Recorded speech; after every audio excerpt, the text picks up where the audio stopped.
గత తెలుగుదేశం ప్రభుత్వంలో మంజూరు చేసిన ఎన్ఎస్ఎఫ్డిసి, ఎన్ఎస్కేఎఫ్డిసి పథకాలతో పాటు ఎస్సీ, ఎస్టీ రుణాలతో వ్యాపారాలు చేపట్టినప్పటి తరువాత వచ్చిన కరోనా ప్రభావంతో వీరి జీవనం దుర్భరంగా మారిందని, ఇప్పుడిప్పుడే కోలుకుంటున్న వారిపై ఎస్సీ కార్పొరేషన్ అధికారులు గత రుణాలు మొత్తం వడ్డీ కలిపి ఈఎంఐలు చెల్లించాలని ఒత్తిడి చేస్తున్నారని, ఆ ఒత్తిడులను నిలుపుదల చేయాలని దళిత సంఘాల నాయకులు మీకోసం కార్యక్రమంలో జేసీకి వినతిపత్రం అందజేశారు.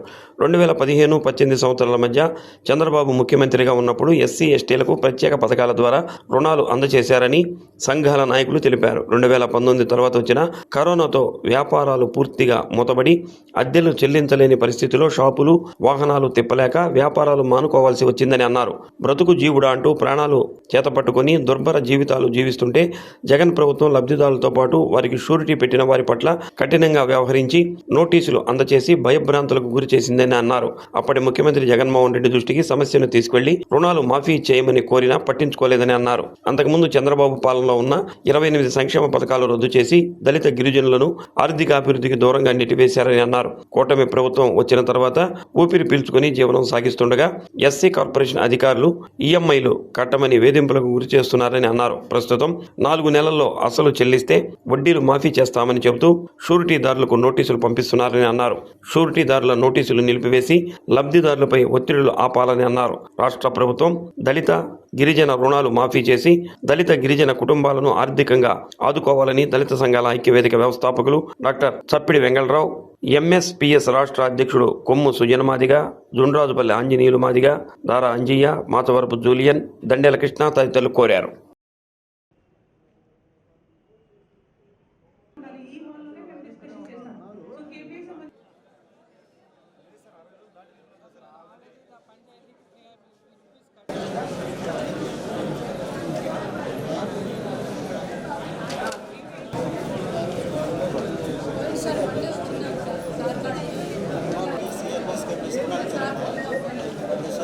కరోనా ఉందమ్మా, డేట్లో కరోనా ఉంది.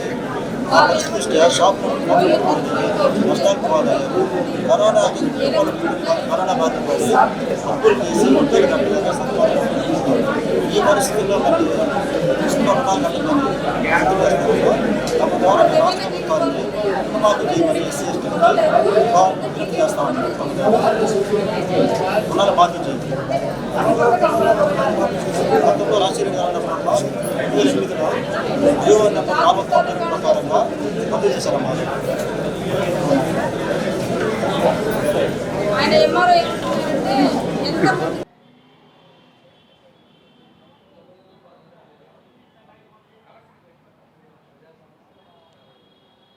రెండు 2017-18 ఇయర్లో ఎస్సీ కార్పొరేషన్ ద్వారా ఎస్సీ లబ్ధిదారులకు ఎన్ఎస్ఎఫ్డిసి, ఎన్ఎస్కేఎఫ్డిసి అనే పథకం కింద లోన్స్ మంజూరు చేయడం జరిగింది. అయితే ఆ లోన్స్ మంజూరయ్యే లోన్లు తీసుకున్న పీరియడ్లో నెక్స్ట్ 6 నెలలకే కరోనా వచ్చి మొత్తం కూడా భారతదేశం మొత్తం కూడా బంద్ అయిపోయింది.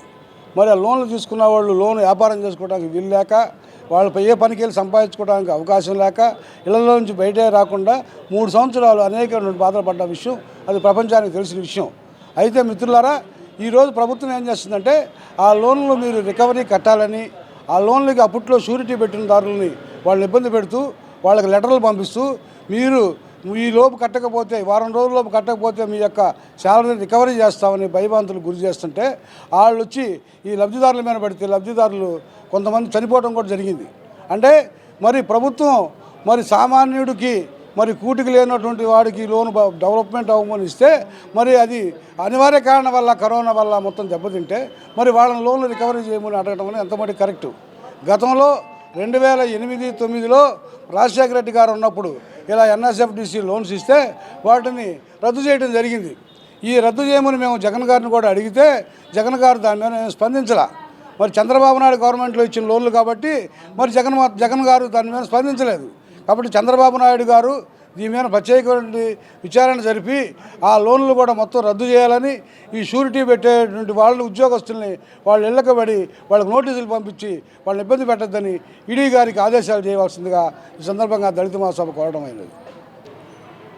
గత చంద్రబాబు ప్రభుత్వంలో 2014లో ఎన్ఎస్ఎఫ్డిసి, ఎన్ఎస్కేఎఫ్డిసి కేంద్ర నిధులతోటి రుణాలు మంజూరు చేయడం జరిగింది ఎస్సీ ఎస్టీలకి. అందులో భాగంగా 2015 నుంచి 2018 దాకా యాక్షన్ ప్లాన్లో రుణాలు మంజూరు చేస్తే ఆ రుణ లబ్ధిదారులు ఆ రుణాలు కట్టుకుంటూ జీవిస్తూ ఉన్నారు.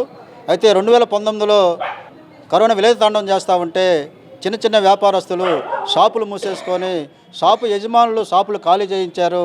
షాపులు ఇవ్వకుండా కార్లు తీసుకున్న వాళ్ళు, వెహికల్స్ తీసుకున్న వాళ్ళు బాడుగులు లేక కార్లు అట్లానే పెట్టుకొని వాటికి ఈఎంఐలు కట్టుకోలేక వాళ్ళు ఇబ్బందులు పడుతూ ఉంటే ఈ కరోనా బారిన కుటుంబాలు కరోనా బారిన పడి ఈ కరోనా నయం చేసుకోవటానికి వేల రూపాయలు అప్పులు చేసి వాటిని వడ్డీలు కట్టలేక సతమతమవుతూ ఉంటే అయినప్పటికీ జగన్ ప్రభుత్వాన్ని దళిత సంఘాలుగా మేమందరం కూడా రాష్ట్ర వ్యాప్తంగా ఆయన విజ్ఞప్తి చేశాము రుణాలు మాఫీ చేయమని.